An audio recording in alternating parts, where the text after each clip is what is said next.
What's up mga kababayan? News That Matters here. Dito sa video natin ngayon ay ating panoorin o pakinggan itong nagbabagang balita. Kinakaunter ngayon ng mga nasa Malacanang o ang mga bangag ang sinabi ni Tatay Digong na may nangyayaring korupsyon o anomalya dito sa inaprobang national budget sa taong ito na kung saan ay winiwika nila na fake news o kasinungalingan di umano ang ibinulgar ni Tatay Digong at nitong si Congressman Ungab. Grabe naman talaga na ngayon nagsalita itong si Attorney Vic Rodriguez at pinakita nga itong dokumentong pinakatago-tago ng mga bangag na kung saan kitang-kita na tama nga si Tatay Digong na may mga blankong espasyo na nakalagay dito ngunit may nakalocate na pera na may gitdaang bilyong halaga. Grabe naman yan. Na anong ibig sabihin nito mga kababayan? Padulas ba nila para nakawin ang pera di umano ng sambayan ng Pilipino? Hay nako. Pero bagong lahat mga kababayan, huwag niyo po sana kalimutang mag-like at subscribe para updated ka sa mga uploads ko araw-araw. At yun na nga mga kababayan, sabay-sabay nating panoorin to na kayo na humusga kung sino ang nagsasabi ng totoo. Ito bang mga nasa Malacanang o itong si Tatay Digong at si Kong Ungab na dineret siyang binutata ang mga blankong espasyo dito sa aprobadong budget ng gobyernong ito? Kung kaya naman hindi ko na patatagalin pa, ito na ang buong video. Marami ho ang nagme-mensahe sa akin simula pa kaninang umaga. Pero lang po tayo mga hinaharap na gawain at mga tao at bisita sa ating opisina, sa ating tanggapan. Subalit pag-usapan po natin yung ating pinag-usapan kagabi bilang susog doon sa inilabas yung expose po ni Pangulong Rodrigo Roa Duterte sa tulong ni Congressman Sid Ungab. Yung nagpapakita na blanco po yung mga bilyon-bilyong halaga ng appropriation o allocation na nagmula sa Bicameral Conference Committee report na siyang naging pundasyon nung tinatawag nating GAB o yung General Appropriations Bill na siya naman, nung enrolled bill na, siya namang inaprubahan at pinirmahan ng Pangulo ng Republika ng Pilipinas. Yan po ang ating pag-usapan. Pakita ko lang muna kasi nagiging mainit ang usapan at tila linilihis ng Malacanang yung expose na ginawa ni Pangulong Duterte and I was present during that night. Ang pinag-usapan ho namin doon, ang nadiskubre po ni Congressman Sid Ungab ay ang mga blankong halaga pagdating doon sa final Bicameral Conference Committee report. Bicameral Conference Committee report. Final na po iyon sapagkat ratified at pirmado ng mga miyembro ng Senado at ng House of Representatives. Pirmado yun ng puno ng delegasyon ng Senado. Pirmado rin po yun ng puno ng delegasyon ng House of Representatives. Ito nga po yung ating ipinakita. Dahil sinasabi nila, fake news daw po na may mga blanco doon sa Bicameral Conference Committee report. Ito po yung report, mga kababayan. Kayo po ang humusga, kayo po ang magsabi at ating pong labanan ang fake news ng Malacanang. Ang sinasabi po natin dito, panay blanco, bilyong-bilyong pisong halaga, blanco, itong Bicameral Conference Committee report. Firmado po ito. Grabe. Wala pong nagsabing blanco yung GAA, yung General Appropriations Act. Malacanang po nagsabi nun. Linilihis nila itong usapan. Ang inexpose po ni Pangulong Duterte at ni Congressman Sid Ungab ay ang mga blanco pagdating sa bilyong-bilyong pisong halaga ng Bicameral Conference Committee report na siyang naging pundasyon at basihan nung General Appropriations Bill at nung enrolled bill na ito ay pinadala sa Malacanang at pinirmahan ni Bongbong Marcos at naging General Appropriations Act. Pati po yan tatalakayin natin para maunawaan po ng higit sa marami nating kababayan yung tinutawag nating budget. Total naimbestigahan na ang confidential funds ng OVP. Bakit hindi kaya subukan na imbestigahan ito? Itong mga blank space na nasa dokumento ng 2025 national budget. Na ano yon? Dito ipadudulas di umano ang pwedeng ikurakot nila. Grabe naman yan. Tayo magmatsyag mga kababayan. Process. So malinaw po sa ating saligang batas. Unang-una nabasag po natin yung fake news ng Malacanang. Wala daw pong blanco, yan po, blanco lahat. Bilyon-bilyong piso, blanco. Ito ho yung aking sinabi kagabi na paano ka napunta sa 6.32 trillion pesos na taon ng budget for 2025. Panay blanco po ito. Ibig sabihin, yung 1 plus 1, hindi na po magbabago yun, 2 ho ang sagot doon. Yung 2 plus 2, ang sagot po doon ay 4. Pero yung 3 plus blank, hindi po maaaring maging 6.32 trillion ang magiging kasagutan doon. Kahit po mga batang nag-aaral sa elementary, alam po yung kasagutan sa 3 plus 3. Pero hindi po kayang sagutin ng kahit na sinong scientist o inventor o henyo yung tanong na 3 plus blank is equal to 6.32 trillion pesos. Yan yung malaki nating pinag-uusapan at na-discovery at inilahad ni Pangulong Duterte at ni Congressman Sid Ungab. Nandun po ako nung gabing yun, nung amin pong pinakita ito, na hindi po ito peke. Ayan po, ang Malacanang po ang nagpapalaganap ng fake news. Pinipihit po nila yung usapin sa GAA. Wala pong nagsabing may blanco yung GAA. Ang sinasabi natin, blanco itong final document na naging basihan ng GAA. Iyan ang pinag-uusapan natin. Kay Balitang Hopya Money Popcorn, ano po ba ang BICAM sa GAA? Yung BICAM, wala po yun sa GAA. Babanggitin ko po yan. Malinaw ho sa ating saligang batas.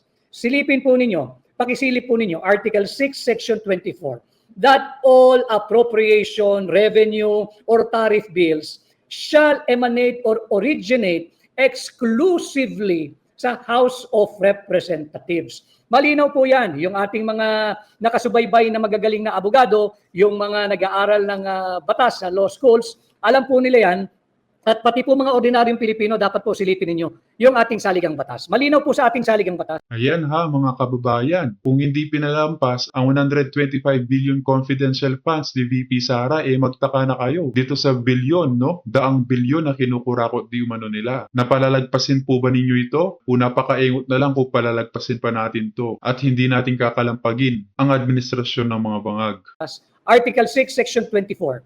All revenue, all tariff, all appropriations bill shall, to the exclusion of all other bodies, shall originate exclusively sa House of Representatives. So, walang ibang pwedeng pagmulan yan. So, nalinaw po natin yung constitutional basis or provision. Ngayon, yung annual budget, magmumula lamang sa House of Representatives, originally yung appropriation. Pero yan po ay isusumite ng Executive Department nung tanggapan ng Pangulo. Meron pong tinatawag na President's Message o yung budget message ng Pangulo at nandyan din po yung National Expenditure Program. Nandyan po nakadetalye kung ano-ano yung mga hinihinging funding o pera ng Executive Department para sa parating na taon at ito yung mga kinakailangang priority na pondohan ng ating Kongreso. At bukod po dyan, meron pang isang document na kasama. So meron na po tayong mensahe ng Pangulo, meron na po tayong yung NEP, yung National Expenditure Program, may kasama din po yan yung BESF, yung Budget Expenditures and Sources of Funding. Kinakailangan po yun kasi kinakailangan nagbabangga yung mga dokumentong yan para hindi naman po pwedeng blanco. Kagaya po nito blanco. Kaya po merong Budget Expenditures and Sources of Funding para po maiwasan yung blanco. Hindi ka pwedeng humingi o mag-request ng appropriation kung wala kang magiging source of funding o pagkukunan ng pera. So, andito na po tayo, sinumite yung annual budget, yung panukala ng Executive Department. Nagbalangkas po ang mababang kapulungan. Yung Kongreso, makikita nyo naman yan, nakatelevise pa nga yan, hindi ba?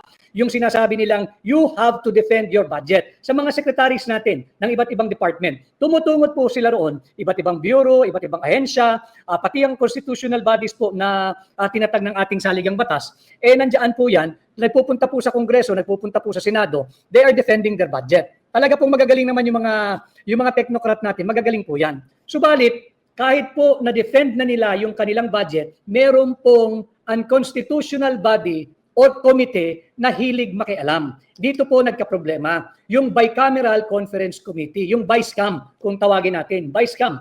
Yung Bicameral Conference Committee, it is just a mechanism to reconcile conflicting figures, yung mga numero, yung mga amount, or conflicting items that are in the appropriations bill. Hindi po pwedeng gumawa iyan o humulma ng sarili nilang bersyon ng budget. Malinaw po sa ating saligang batas. All appropriation, tariff, revenue bills, etc. shall originate exclusively in the House of Representatives. Article 6, Section 24 of our Constitution. Bibig sabihin doon po sa mababang kapulungan. Pero meron po yung Bicameral Conference Committee. Yung Bicameral Conference Committee, meron pong delegasyon dyan ng Senado. Meron din pong delegasyon dyan ang House of Representatives. Sila po ay uupo lamang to reconcile kung meron man conflicting figures doon sa panukalang budget. Nagagawin po nilang General Appropriations Bill pag sila ay nagkasundo-sundo na. Subalit ang nagiging problema, pakialamero po itong BICAM. Wala pong authority ito na nagmumula sa ating saligang batas katulad ng autoridad ng House of Representatives na sa kanila lang magmumula ang lahat ng appropriations bill. Ano po ang nangyari nung yung nagdebate na ang mababang kapulungan at yung Senado? Natapos na po yan, reconciliation na lamang po yan, December 11 nga po yata naganap yung vice cam na yan, at yan dapat titingnan lang. Yung mga ire-reconcile lang, pagkakasunduin, pagtutugmain, yung mga halaga, yung mga numero, yung mga items diyan sa appropriations bill na hinihingan natin ng funding. Yun lang po ang trabaho ng vice cam. Subalit nung dumaan sa vice cam, nitong December 11, 2024, nagbago po yung itsura ng panukalang budget. Yan po ay unang-una na basihan sa pagiging unconstitutional ng 2025 budget. Sapagkat hindi na po ito yung panukalang budget na hiningi ng tanggapan ng Pangulo. Hindi na po ito yung linalaman ng President's Budget Message. Hindi na po ito yung linalaman ng National Expenditure Program. At lalong hindi na rin po ito ang linalaman at pagkukuhaan ng pondo na naayon sa tinatawag nating budget expenditures and sources of funding. Sa madaling salita, korupsyon yan mga kababayan. Wala sa budget, kundi balak nakawin di umano. Bawal po ito, unconstitutional po itong ginawa ng vice cam. Kay Edison Monsayak, may mga vlogger po, Attorney Vic, palusot nila, draft lang daw po yung ipinakita ni Pangulong Digong. Edison Monsayak, alam po ninyo, wag nating kausapin yung mga vlogger na hindi ho naiintindihan yung kanilang binavlog. Ito po, pinapakita ko sa inyo, pirmado. At binanggit ko na po sa inyo yung constitutional basis kung bakit sa House of Representatives nagmumula ang lahat ng appropriations bill. Bukod po rito, may next page po ito. Para sabihin talaga natin na walang fake news. Pasensya na ho kayo. Ipakita na natin lahat. Ayan po yan. Para ho nakikita ninyo, dahil labanan natin, sabi ng gobyerno, labanan ng fake news. Labanan natin. Pakita natin yung mga dokumento. Ito po yan. At public document po ito. Hindi po pwedeng sabihin ito'y confidential document. Paano confidential? Budget ng Republika ng Pilipinas to. Lahat po ng Pilipino ay dapat makisali sa usaping ito. At ito po yung kanyang third page. Para lang makita ninyo. Dahil dapat ituwid natin yung mali ng Malacanang. Sinubo nila yung mga mambabatas Dapat yung mambabatas na sumagot Total, tinawag ninyong fake news. Ito yung totoong kopya. Pirmado. At bisitahin po ninyo yung rules ng House of Representatives noong 19th Congress. Meron po dyan, malinaw po dyan, na kapag pinal na yung committee report, pipirmahan po ito ng mga miyembro ng committee involved. In this case, yung Vice Cam. Pipirmahan po ito ng chairman ng mga komite. Nung Finance Committee ng Senado, pirmado. Yung chairman po ng appropriation ng House of Representatives, pirmado. Ito po yun Pirmado po, ayan po, sa ibabaw. Yan po yung mga pinuno ng Senado at pinuno ng House na panel. So, bakit ka pipirma ng isang pinal na dokumento na punong-puno ng blanco? Malinaw po dito At ito po ay hindi inosenteng papel. Malinaw din po diyan sa pagbabalangkas ng budget. Kaya po may mga record na ganito.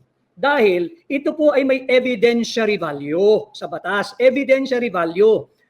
Ibig sabihin kapag mayroon pong illegalidad, kagaya ng may blanco po rito, may halaga, may blanco, pag yung amount dito ay nag-iba, pwede pong magbigay daan yan sa isang criminal case. Katulad ng halimbawa lamang, falsification of a public document. Bakit falsification? Sapagkat malinaw po, binanggit ko sa inyo, tanging ang House of Representatives lamang ang merong malinaw na mandato to the exclusion of all other bodies na magsimula ang kanilang appropriations bill. Hindi po sinabi ang Vice Cam. Wala pong authority ang Vice Cam. Bakit po na blanco? Hindi ba? Kaya sabi ko sa inyo, unang-una, unconstitutional na nakialam yung Vice Cam.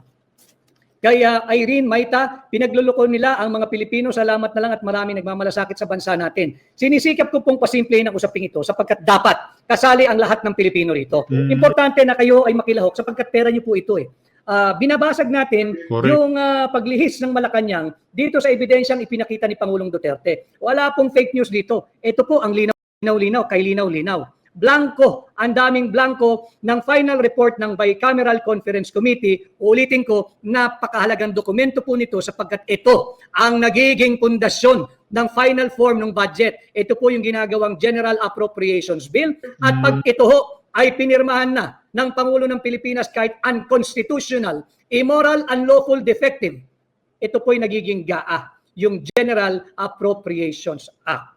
Kay Mosimo, Attorney Vic, bakit po tahimik ang mga senador at ibang congressman sa issue na to? Yun din ho ang ating pinupunto dito sa ating ginagawang pakikipag-ugnayan diretso sa inyo. Kinakailangan malinaw tayo. Ang punto rito ay yung Vice Cam report. itong Vice Cam report. Pero ang sumagot at galit na galit ay ang Malacanang. Tinawag pong fake news ito. Paano naging fake news ito? Ang dapat sumagot dito, yung mga miyembro ng Kongreso at Senado. Ang dapat sumasagot dito, yung mga Correct. nakapirma rito. Ang dami po niyan, pinakita ko sa inyo yung pangalan.